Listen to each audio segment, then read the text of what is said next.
Bonjour, William Jamen, coach en développement personnel, formateur, conférencier. Je suis le PDG de l'entreprise Destiny Social. Je suis très content pour ce thème que j'aborde aujourd'hui. Déjà aussi, je suis content pour mon atelier de samedi passé qui fut un succès.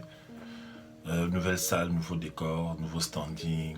Voilà, des gens qui sont venus de l'étranger, Belgique, qui sont venus des différentes villes avoisinantes, Lyon, Tours, voilà, d'autres villes que j'oublie même en fait. Voilà.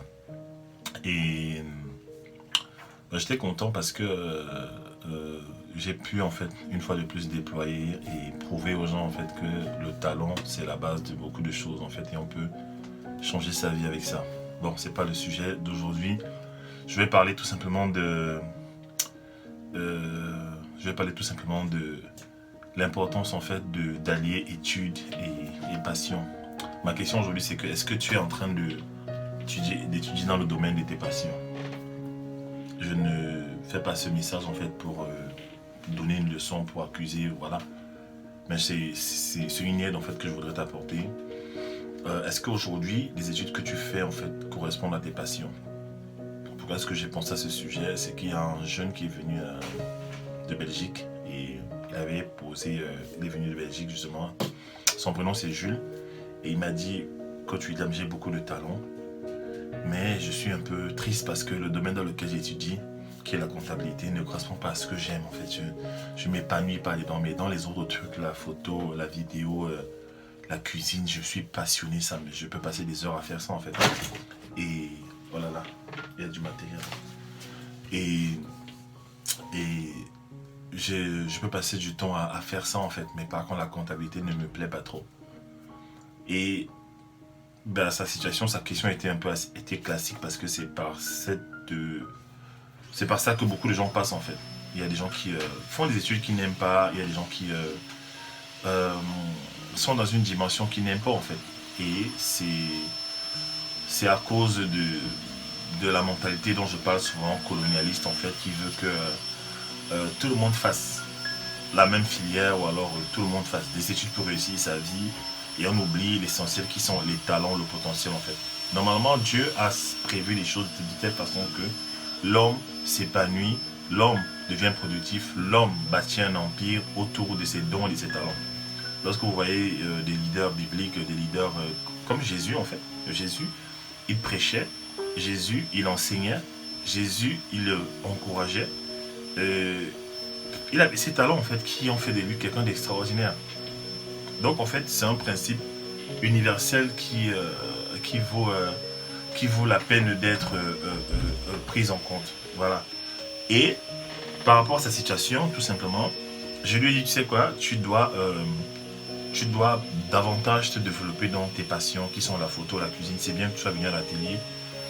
Et je lui ai dit, par contre, c'est une révélation que j'ai eue pendant que je lui parlais. Par contre, la comptabilité que tu fais aujourd'hui, que tu n'aimes pas, va quand même falloir que tu t'accroches à cette comptabilité et que même si tu ne l'aimes pas, que tu la maîtrises ou alors que tu maîtrises un minimum pour pouvoir plus tard gérer en fait ton activité dans la photo, dans la vidéo, dans la cuisine en fait. J'ai envie de soulever 3 points ici pour expliquer ça parce que c'est un cas de figure qui revient. Beaucoup de gens sont très mal orientés à l'école et ils sont frustrés en fait. Donc la première des choses que la première recommandation c'est il faut étudier dans le domaine qui te passionne. Si tu as le choix aujourd'hui, genre si tu as le bac aujourd'hui et que tu es là, tu ne sais pas, tu as la croisée des chemins, tu ne sais pas quelle filière choisir, moi je te recommande d'étudier dans le domaine qui te passionne en fait. Parce que tu as le choix, tu as cette possibilité encore de choisir en fait. Si tu aimes la musique, ben, va faire des études dans le domaine de la musique. Si tu aimes le théâtre, peut-être va faire une première année. Si tu aimes la photo, va peut-être faire une première année dans la photo. Quelque chose comme ça en fait. Un domaine qui correspond vraiment à ta passion. J'ai un élève qui était un élève à l'époque, qui est un assistant.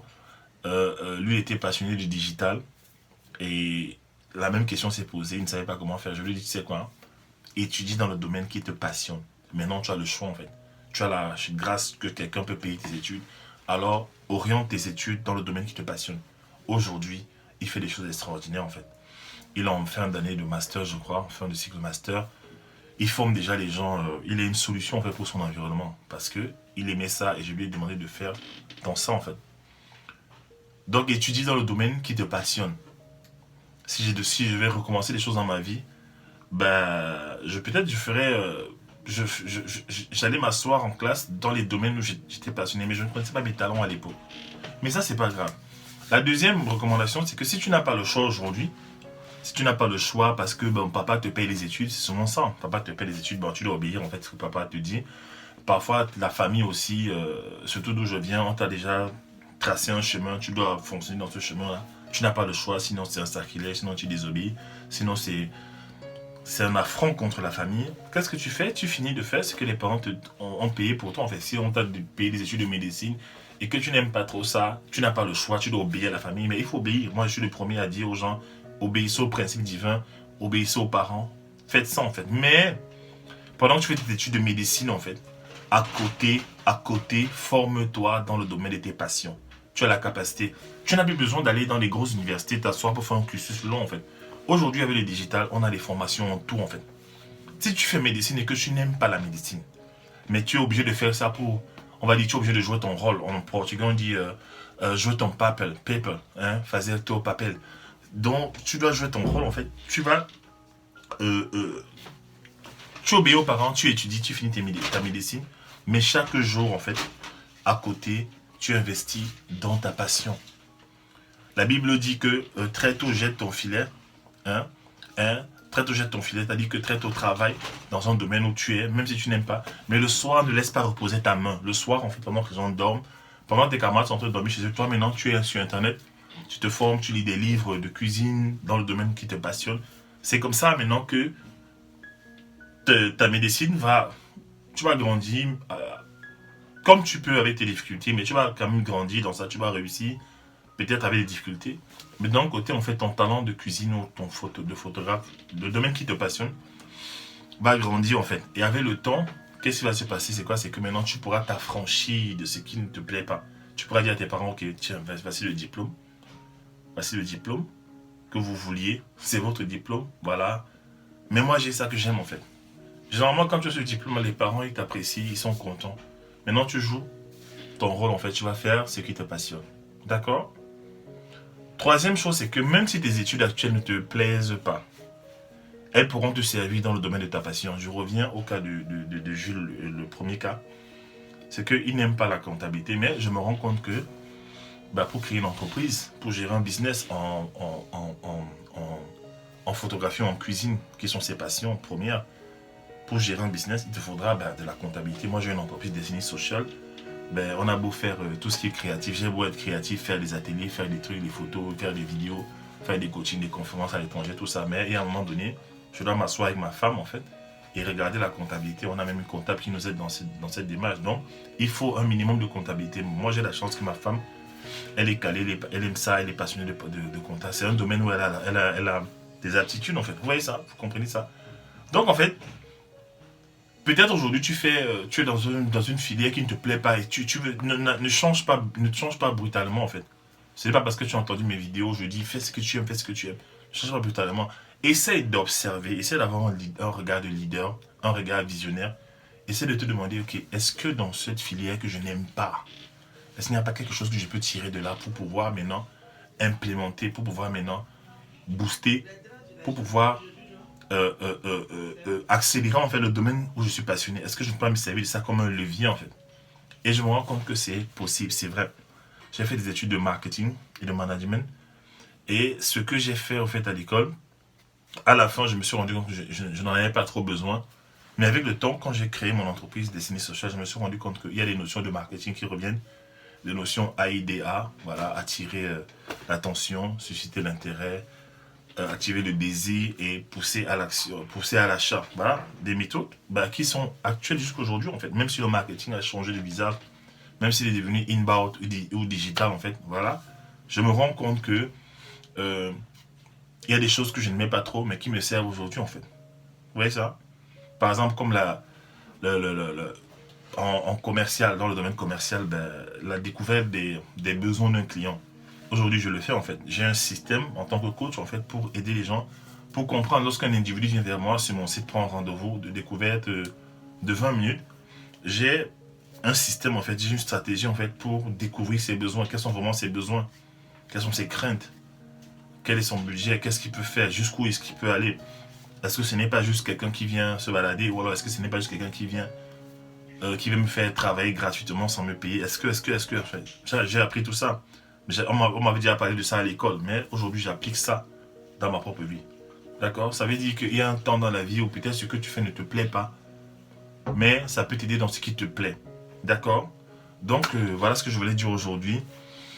Étudie dans le domaine qui te passionne. Premièrement, je récapitule. Étudie dans le domaine qui te passionne, c'est important. C'est ça qui va te changer. C'est ça qui va booster ta vie. Le boulot que tu fais, que tu n'aimes pas, te donnera un salaire, mais tes talents, ta passion te donneront une fortune, de l'épanouissement, de la reconnaissance de tes pairs, de la percée. Voilà. Mais tu as besoin de comprendre qu'il y a aussi des principes à ne pas éviter, comme par exemple le fait de faire ce que tu n'aimes pas pendant un temps. D'accord? Tu es obligé de faire ce que tu n'aimes pas pendant un temps pour pouvoir faire ce que tu aimes. C'est vrai que le message que je donne, en fait, où je dis aux gens, levez-vous, faites ce que vous aimez, mais il y a toujours une part que tu n'aimes pas. Même pendant les années, toutes les années où j'étais là à développer mes talents, j'ai des choses que je n'aimais pas, mais j'étais obligé de les faire, en fait. J'étais obligé de les faire. Parfois, dans le mariage, en fait, dans la photographie du mariage, je n'aimais pas trop faire. Il y a certaines choses que je n'aimais pas faire. En fait, il y a certains types de photos que je n'aimais pas faire. J'aimais plutôt faire les portraits comme ça pour user les mariés. Mais je devais faire le tout parce que ils te payent pour le tout, en fait. Ils te payent pour un pack. Donc c'est ça. Investis dans ce qui te passionne maintenant à fond. Si tu as le choix, fais des études dans ça. Si tu n'as pas le choix, commence à te former aussi à côté pendant que tu fais des études que tu n'aimes pas. Après, maintenant, sache que ce que tu n'aimes pas là, ça ne va pas être jeté en fait. Nothing will be wasted. Rien ne sera jeté. Ce que tu n'aimes pas là, ça va te servir en fait plus tard. Même si c'est bizarre, même si c'est dur, ça va quand même te servir. Donc voilà ce que je voulais dire. Comme tu sais, j'ai des formations de talent. Là, je suis à la 3e semaine de la promo 11. La promo 12 commence vers le 18 avril. Les inscriptions sont ouvertes sur mon site internet www.williamjamin.com. N'hésite pas à passer à l'action. Nous sommes en train de faire des choses extraordinaires par la grâce de Dieu. Des leaders sont libérés. Des talents, des passions sont libérés. Des gens viennent de partout. Les gens sont boostés. Les gens deviennent libres financièrement. Les gens rentrent dans leur destinée. Surtout à la formation des talents, les gens découvrent leur destinée. Franchement, c'est une grâce de Dieu. Je bénis Dieu pour ça. Je bénis Dieu aussi pour mon mentor, Darcy Franck Ngadaga, qui m'a vraiment équipé, qui m'a formé, qui a cru en moi et qui m'a poussé dans cette vision. Allez, à une prochaine vidéo. Merci. Portez-vous bien. Bye.